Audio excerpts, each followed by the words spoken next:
Yardini is with us, President at Yardini Research. Ed, good morning. Good to have you with us here. Thanks very much for your time.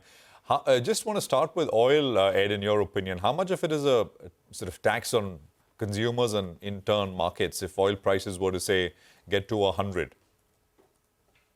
Well, I think there's an increasing likelihood that the geopolitical risk premium will continue to rise. And we did see the oil price come off because nothing terrible happened over the weekend.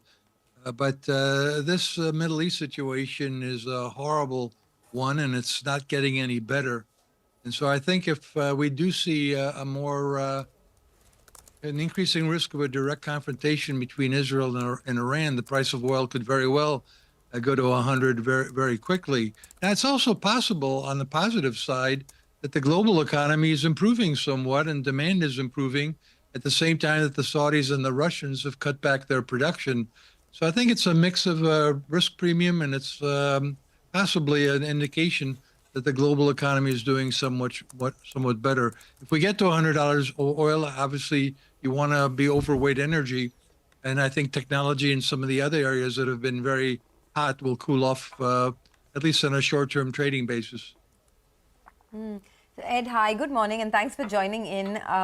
Sure. I wanted to ask you about your view on India, because we're also at a place where we're kind of at the threshold of rate cuts from the RBI, but we've also had a market which is doing extremely well, not just equities, but other asset classes like gold as well. At what point would you start to get cautious, or do you think that one should just ride this up more? Well, I think the fundamentals are still looking quite good. I watch analysts' expectations for earnings, and the earnings expectations continue to move higher, reflecting India's strong economy. So I think as long as that's the case, then I think the stock market's all right. Though obviously we do have to watch valuation multiples getting too stretched. I know that some global investors look at India as an alternative to investing in China, and China's economy, at least in the purchasing managers indexes, looks like it may be improving somewhat. But I'm not convinced of that, because I think their property bubble that has burst will continue to weigh on the Chinese economy. So I think India, still on a relative basis, is going to attract the global money that might have gone to China. All right. Hi, Ed. Good morning. And you have said that India is in a structural uptrend, and that's why you like it much better than other emerging markets. But what about the flows?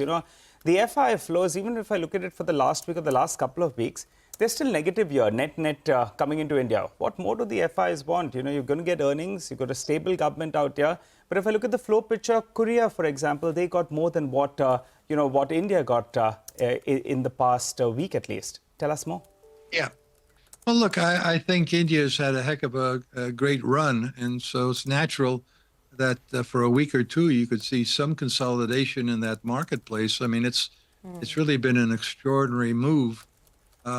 Korea, I think, has some issues with doing less business with China.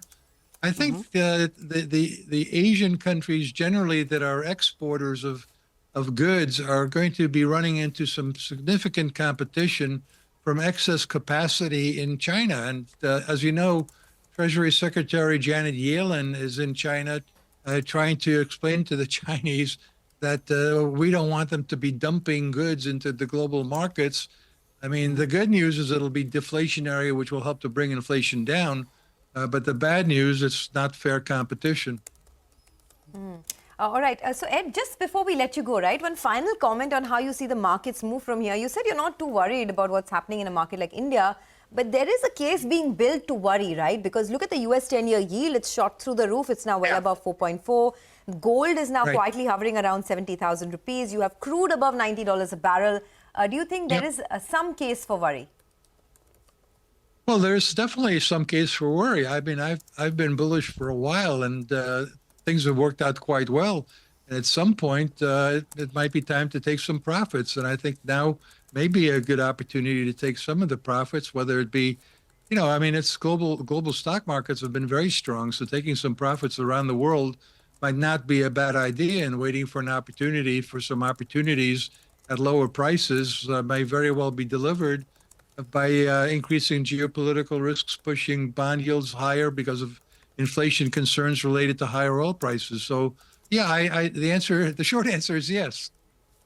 All right, Ed, we'll leave it at that. Thanks a lot for joining us. That's Ed Thank Yardeni, you. President at Yardeni Research, with his view on the markets and all that you need to watch out for